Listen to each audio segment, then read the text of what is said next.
Most people think outsourcing is really just about cost reduction, cheaper labor, more efficiency, more output. But the best operators understand something deeper. Great businesses are built around people. Today's guest has built companies from the ground up, focused not just on offshore staffing, but on building human connection. She's also exploring how AI can help people communicate more effectively, especially individuals who may struggle with reading nonverbal cues. That mission is deeply personal to her. And honestly, it makes this conversation bigger than just outsourcing or AI. Welcome to the Anvil and Iron podcast. We're on a mission to talk with the most innovative minds shaping the future of business, leaders forging new paths in entrepreneurship, technology, and human connection. No corporate fluff, no BS, just real conversations with people building meaningful things.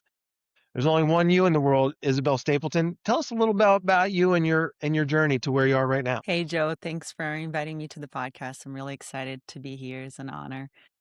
A little bit about me. So, my journey really starts in Brazil. I'm born and raised in Rio. Moved to the US first time when I was 17 and I was an exchange student. And that's when I realized that's where I needed to be. That's where the opportunity lies. And I needed to be here. So, in the pursuit of the American dream, as any good transplant to the US, I came after college, after getting a nursing degree, where I started practicing here as a nurse. And that was my first career. So I did 12 years in the emergency room until about year six, I realized I really loved helping people. And that's why I went into nursing. But healthcare is a business, just like any other business. And our values were not quite aligned. I was just there to help people and they are there to make money. So, like 6 years into it, I realized I needed to do something different. I just couldn't figure it out what it was. My path was always pushed my family's path for me was always a career, and I honestly didn't even realize I could be an entrepreneur, could do my own thing. And my husband kind of opened up my eyes to that. He started into the entrepreneur world earlier than I did. So he's been in it for like 12 years. And he's your real entrepreneur, like 15 hours, working every day, different businesses, some fail, some succeed and some fail again and some succeed. And watching his journey was so inspirational to me. And I realized that's what I needed to do. I needed to do my own thing. So after working around a few different companies, I went to work for a unicorn company for during COVID, which kind of got me out of the hospital first. And then I opened my own company. Then I joined him on his venture. And now, 3 companies later, here we are 6 years into it. So that's the gist of me. Wow. So you guys are like serial entrepreneurs now, and that's pretty cool. Couple of human connections that I didn't even know about. First of all, the first girl I ever fell in love with was from South America. She was from Colombia, Bogota. And your English is amazing, by the way. Thank you. And Thank you. then my daughter is just starting nursing school yesterday. She got her white coat and she started nursing school yesterday, and I guarantee you it's a big part of that is she just loves helping people. She also wants to be like a missionary type nurse. She wants to go on mission trips, healthcare and That's amazing. that kind. It's really cool. So you're the co-founder of Sonora BPO, and I think a lot of people hear that and they think offshore staffing and immediately think of like labor arbitrage. But from what I can tell, your approach feels a little bit more human-centered than that. So for folks that are unfamiliar with Sonora BPO, what is the company? What do you do? And what's that bigger vision behind it?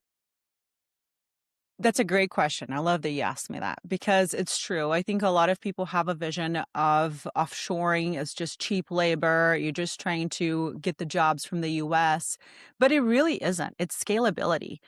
If you've worked in any leadership position, you don't have to be an entrepreneur. You know that the most important thing for any business is to have the right people in the right seats, the people that will produce, the people that will be engaged, that will really buy into the vision and what you're trying to build and is able to contribute in a meaningful way. And our experience with our first business. So it all started with SAS, which is our researcher company.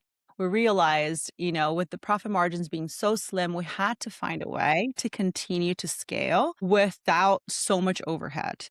But beyond that, though, we had a point where we had a really nice office in downtown St. Pete. That's where I'm from, well, where we live now, St. Pete, Florida, with 15 staff members here, right here in the US. And how many of those staff continue with us? One. And what I've come to find out is that because of cultural differences and expectations, and of course, because our economy, right, we have to be able to live in the US in this day and age, in which things are getting more and more expensive. Yeah. Right. Like and that's a problem for everyone. How do you scale with having to pay someone just starting brand new 20 to $25 an hour and having to teach them every step of the way? It's very challenging, right? Especially if your margins are really thin Exactly. with the retrieval business. Yeah, we're a wholesaler company, right? So we're reselling, so the profit margins are slimmer in that business. So during that journey, we started working with the different BPOs, outsourcing places, and we've kind of went through the same cycles.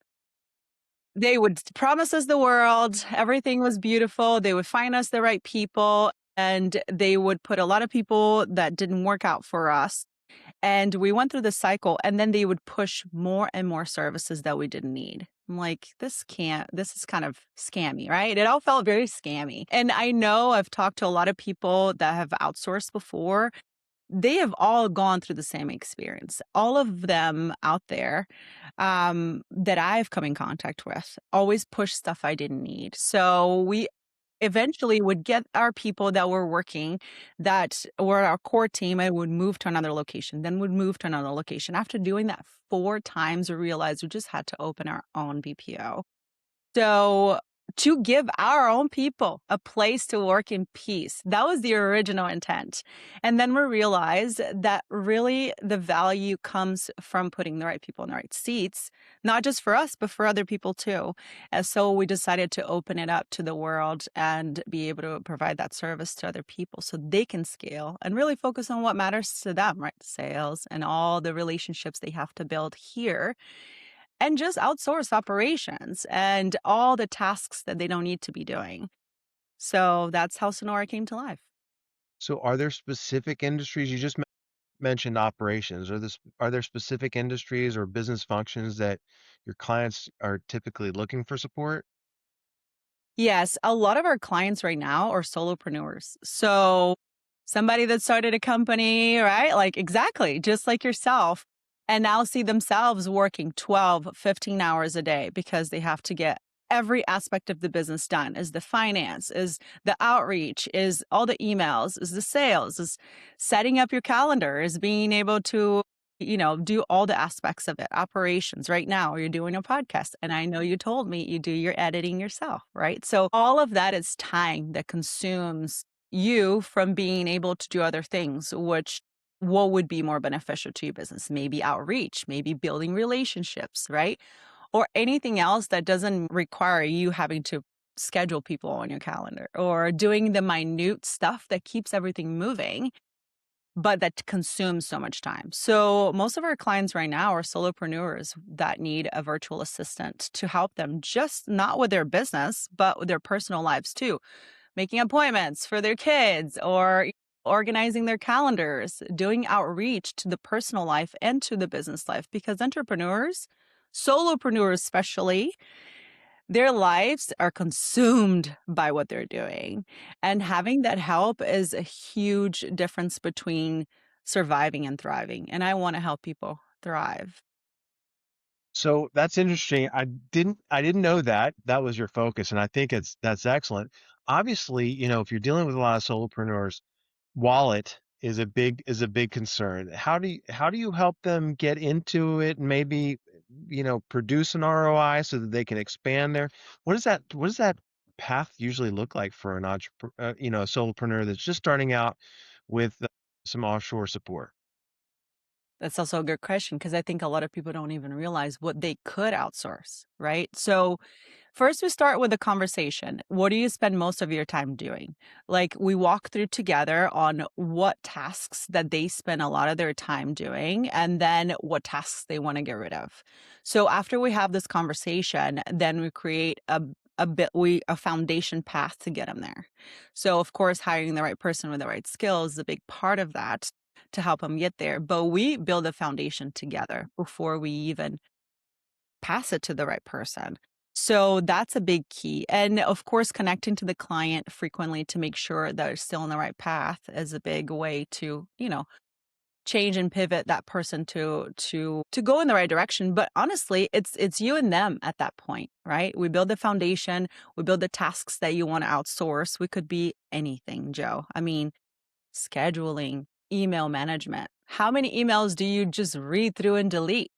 Like, that is so much of your time. Like, our time is consumed by so many tasks that produce 0 ROI for our business. And the important part here is to remove those busy tasks that still need to get done, that we all tend to focus on that because it still needs to get done. It's easy, right? It's like brainless tasks a lot of the times. And so we lean to having to do that and not really focus on what matters, which is sales and relationships. So you mentioned something earlier about people think of offshoring or virtual assistants and that kind of thing as just taking jobs away from people in the US. I would imagine, especially when you mentioned, you had one person left over on the SAS side after however many years, the jobs that are usually getting out offshore are ones that people in the US don't really want to do anyway. A lot of them, yes, they don't really wanna do it anyway, but honestly, I think the biggest difference that I've noticed is, and I hope people don't think anything of this, but this is just my personal experience, has been the US is a lot more about the culture and the mindset is a lot more about what you can do for me. Well, I'm giving you a job. I'm giving you a job, I'm giving you a paycheck, right? And while that's happening during those hours you produce to in return. So the culture and the mindset in the Philippines is much different. It's about serving, is about providing value, is about doing what needs to get done, right? And any solopreneur knows that that's extremely valuable. Like, you just need somebody that gets done what needs to get done, whatever that looks like, so that it can alleviate time on your end. And that's what the Filipino culture has really, like, they have a strong culture in giving, but in a collective and wanting everyone to succeed together. That's another difference here in the US a little bit. It's everybody's kind of in a way out for themselves. Yeah. Exactly. Well, you're also referencing something that I don't think the listeners of the Anvil and Iron will argue at all, is that there's a tremendous entitlement mentality in the US. And so they, I'm sure you've had employees that try to make you feel like they're doing you a favor by coming to work, right? Yeah. Whereas it's the exact opposite of that. Um, so how much of your Or we can, I'm sorry to cut you off, but let's talk about the bad employee and what they do. They consume your entire time. Right? They deviate your focus from where you need to go, but they consume your time with silly things that shouldn't be happening, right? Like, and I've lived that myself over and over again. And I just wanted a place where I could work and people would come in motivated to get their tasks done and everybody just worked. It's so simple. it is. Tr the other side of the coin is what are some of the biggest mistakes that you see companies or entrepreneurs make when building remote teams internationally? Lack of structure. So, I think in order to outsource efficiently, you have to understand what you want to outsource. And once you understand that part, you have to build some structure on that. So, expectation setting for that person, right? Like any other job, you would have a job description. What do you want them to do? So, I see a lot of people coming over, especially solopreneurs, with I'm overwhelmed. I'm working 15 hours a day. I just need help. Okay, well, what do you need help with? Let's get to the bottom of it. I don't even know. I don't even know where my time goes. I don't even know where my days go. Okay, well, let's get that down first. So, for the first week, I tell my clients if you don't know where your time is being spent for the next week, all I want you to do is record that. How many hours do you spend on email? How many hours do you spend on outreach? How many hours do you spend on social media? So we create that foundation to understand what's stealing most of your time first, so we can work on building a structure on that to pass it along. And then each task gets passed it along eventually once the structure is built. So the biggest fail happens when people don't take the time to create what that structure looks like. Have you all developed some onboarding techniques to help people figure that out quicker than Yes. Yes. We got our clients to that. I mean, especially if they're solopreneurs. We have 2 tracks. We service also businesses, like, regular corporations that are wanting to scale operations. So, those clients generally come with a little bit more structure than your solopreneurs, obviously, but you'd be surprised even how much corporations don't have SOPs, don't have the structure built in, don't have the expectation set up, and we do all of that. We help them set all of that for them as well. It's a big part of what makes the whole thing successful. If we don't take that time, it will not succeed. that's kind of a bit of a pivot to something that I found really interesting, and that's your passion project around AI and communication. So what makes it, it powerful is that it's rooted in a really personal experience. Can you talk about where that passion came from and how you and your husband created another business out of it? Yes. So now we're talking about our AI business, Neurobian. This is I really feel like my calling. I know it sounds cheesy, but we all have that thing that really drives us. And for me, it's always been helping people. And I felt like I did that in all of my business some way or another. But this one bridges a huge gap in communication. So both my husband and I are neurodivergent. I am ADHD and he is autistic. And the biggest thing in our relationship, not just from work, but personal, is communication. He misses all the nonverbal communication. And my training in nursing is to read all the things that are not being spoken. So it was exactly right. Like, think about it in the emergency room. People get there, they're scared, they're saying all the things they might not be saying, all the things they actually did to lead to that situation. So I have to paint the whole picture, what they're saying, their symptoms, what they're not saying, their face, their facial expressions, right? So that's my training. And my husband is the complete opposite of that. He gets stuck on words. But they said this, but what do they do? What do they face tell you? He can't read any of that. And if you know, 60% of communication is nonverbal. So he misses the majority of what's being communicated, not just from me, but for everyone else. That led us to miss opportunities for business. That led us to miss opportunities with clients. That led us to miss so many opportunities, again, at work and personal. So we're building this tool that we're both very excited about. And it's an intelligence tool that allows you to have some feedback on the nonverbal communication. So what does that look like? It's like an add-on. The first phase is going to be add-on to a Zoom or Google Meets. And at the bottom of the screen is going to give you the nonverbal cues. Hey, you know, that person seems to be disengaged. There are signs of disengagement. Bring them back in with this, right? So it's not just going to be notifying the person of what happened nonverbally, but also how to come back from that because they don't understand both parts, right? So I have been doing that function for my husband and I, us together for a long time, but I can only give him what happened in that situation afterwards, not during it, right? So he still misses a lot of things. So that's why this is so important. This is going to essentially give language to so many neurodivergent people live time. Like it's like learning another language. It's So it's amazing. almost like and probably much more valuable than this, but like the digital version of a tap on the knee underneath the table when you're like, "Okay, Exactly. it's my turn to talk," or just It's the yeah. tap on the knee and that little note, "Hey, do this," right? Right, It's that right. in lifetime, which Yeah. is amazing. That's pretty cool. That takes some serious technology to be able to do that in real time. So you're talking about how AI can support people, not just replace them. That's where most of the talk is, or the worry is about AI replacing people. I've got a personal belief that AI done well should alleviate the menial and increase the meaningful. Yes, those 2 letters Yes. are AI.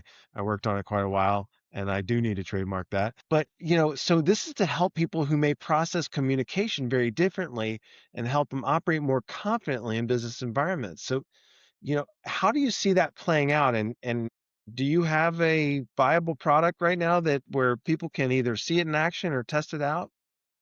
Well, if they go to our website, they can have the visual of what is actually happening. So we have a little mock-up of how it's going to work, but it's still being built right now. So the phase we're in is we're talking to different investors to come in to help us launch the product, but Q4 of this year, 2026, is the first version is going live. Whether we have investors or not, it's happening. So we're really excited about that. My husband, Seth, love him. He is really the man creating the structure behind all of this. He is brilliant. Right? That comes with the autism, being just brilliant mind. But again, the communication part really lacks, and this is something that both of us really believe in and really feel like it could make a huge difference in the world. Yeah, I really appreciate the fact that, this idea really reframes AI as a tool for empowerment instead of replacement. Um, Yeah. so let's transition over to, entrepreneurship, leadership, and what you're excited about in the future. You're obviously balancing operational leadership, with emerging technology innovation. Those are a couple different, very different worlds. What what are the biggest challenges that you're facing there, and how are you overcoming them? What are you doing about it? So I just want to go back first to one thing you said. Yes, most people fear AI replacing humans, and it will happen at some level. And the ones that are going to be replaced are the non-thinkers. Right? If you're just doing a task where you have to move a pen from one side to the other, right? Repetitive tasks without any thinking, any cognitive part being used to solve a problem, those jobs are going away 100%. As Well, honestly, yeah, they should and they first. should. I mean, Yeah. it's not a terribly bad thing. People will hear this, and some people, most people that are thinkers won't, but like, is it a bad thing that you and I have probably never personally met someone whose their main job is to push the number on the elevator? I It's not a don't bad think thing, that's a bad right? thing. That person, when that job went away, right, they probably got involved in more meaningful work. Again, alleviating the menial, increasing the meaningful. So I'm with you on that. That's, kudos to you. You're right. 100%. And that's just on the online world, right? There are jobs that are never going to go away. Your plumbers, your electricians, those people can make so much money, right? Yeah. And it's you don't have to go to college for that. It's just a target and a specific thing that you learn, a skill.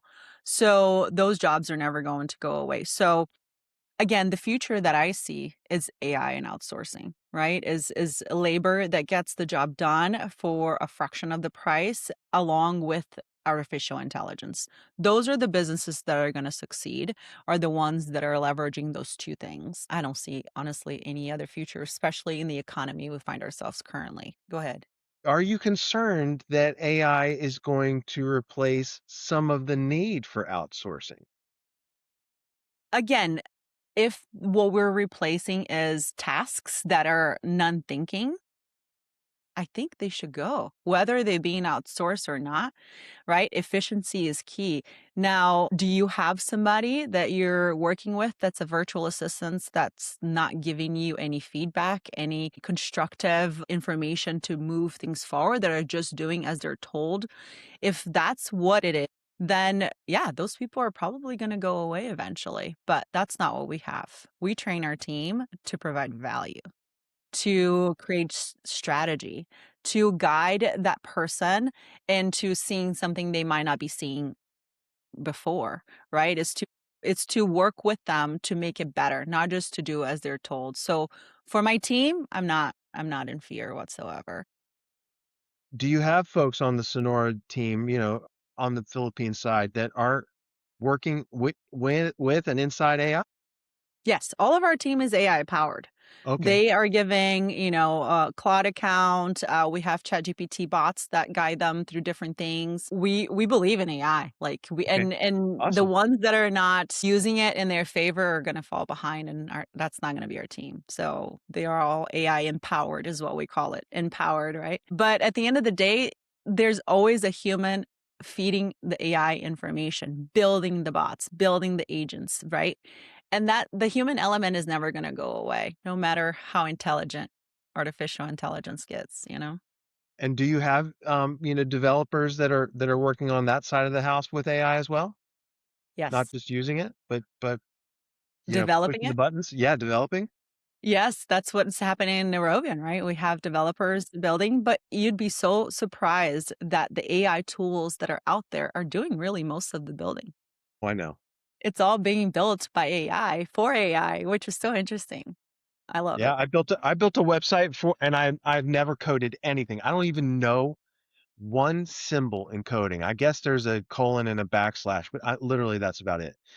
I built a website for a presentation for a client like last night and presented it this morning, and they were blown away because they were in their late 50s, all maybe early 60s or whatever, and they just couldn't fathom that in the amount of time that I'd met them that I could develop something that fast that was that tailored to them. I mean, it looked like their website, it felt like their website, but it was, communicating something totally different. It was addressing a business problem. It wasn't designed to be a website. It was a presentation site. It's incredible what we can do right now. Incredible. Hey, when you kind of look to the future, fast forward, it's hard, right? 5 years or so. What's your hope for Sonora BPO? And I have an idea. I know what your hope is for Neurovion, but how bullish are you on the future? What are you looking forward to?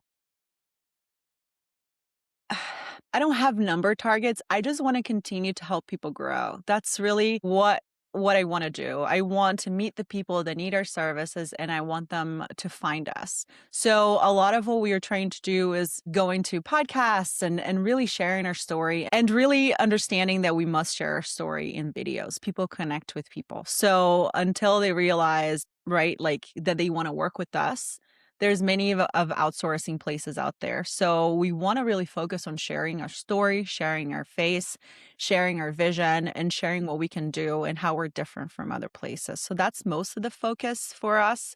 I just want to find the people that need us. So how do we do that? So lots of in-person speaking engagements, lots of podcasts, and we're going to really start leveraging video content for LinkedIn to try to find our people, the people that need our services. And of course, for Neurovian, um, it's all about helping people. I just want to bridge the gap in communication and allow neurodivergence, like myself and my husband, to really have the same chance in business, right? Like for me, that's my skill, but for him, he misses everything, every nonverbal communication. And that's not just him. How many people do you know that are autistic? Right? We all know someone, like, whether they're in our family or they're our friends, and this world is made for normal brains. So all of us that has a different way of function has to find a way to compensate for that, and this is it for autistic people, and that's really exciting that I get to be a part of such a great solution. I look forward to the day that widget is available in any one of the online meeting platforms that are so prevalent today. I think it would be a big win, not only for you, but for the people that are using them, for that part of the population that really needs that nudge. All right, we're rounding third and slide into home here because people don't have long attention spans anymore. So Nope. really quick, couple lightning round. All right, what's your morning ritual? Morning ritual, I try to start my day with exercise and movement. I get up and move my body, whatever that looks like every day. Great. My wife and I have just started stretching, like really, you know what? Because when you get to be our age, what I've noticed is that our Huge parents difference. are all humped over. I mean, and I was like, the only way to fight that is by like constantly reminding yourself and stretching, mobility. Hey, there's a great book I'll called Theo, Theo of Golden. that people are absolutely bonkers about. And because it is so well written, it's such an uplifting story. One of the characters says to somebody that she considers to be an old person, she goes, "Motion is lotion. Get moving, Theo. You got to get moving." All right. It's true. I before you go, I say, especially in our lifetime, we're sit all day, right? Yeah. So, Oh, yeah. I call sitting the new smoking. Like, Uh, that's I'm just yeah. gonna leave it at that. All right. So coffee or tea? Coffee, Yeah, me too. And then hidden, not like a non-work passion, something that you love to do in your off time, which you probably don't have much of. pickleball. I'm obsessed with pickleball. I Pickleball. All discovered right. pickleball. Us I too. know We'll you have to either come down love it or hate it. now, does your husband play with you as well? He started, but his back threw out, so he kind of went out, and now that he's a lot stronger, he hasn't circled back around, but honestly, I kinda like that's my thing. It's like we work together, we live together, we do everything together, and pickleball is like my thing, and I love that. Well, Isabel Stapleton of Sonora BPO and Neruvian AI. This has been a thoughtful conversation. I've really enjoyed it. I appreciate the humanity behind both of your businesses, whether it's helping companies and solopreneurs build stronger teams or exploring how AI can help people communicate and connect more effectively. There's a real thread of empathy running through all of it. For listeners who want to connect with you or learn more, where should they go? So you can find us at sonorabpo.com or nerovian.ai. So we can put I'll give you the link so we can put it down there. Yeah. We absolutely will. Hey, thanks, Isabel, for joining us on the Amel and Iron podcast. And thanks to you, for all of you, for listening. If you enjoyed this episode, share it with somebody building businesses with both innovation and empathy. We'll see you next time. Thanks, Joe. Thanks, everybody. Awesome. This was fun.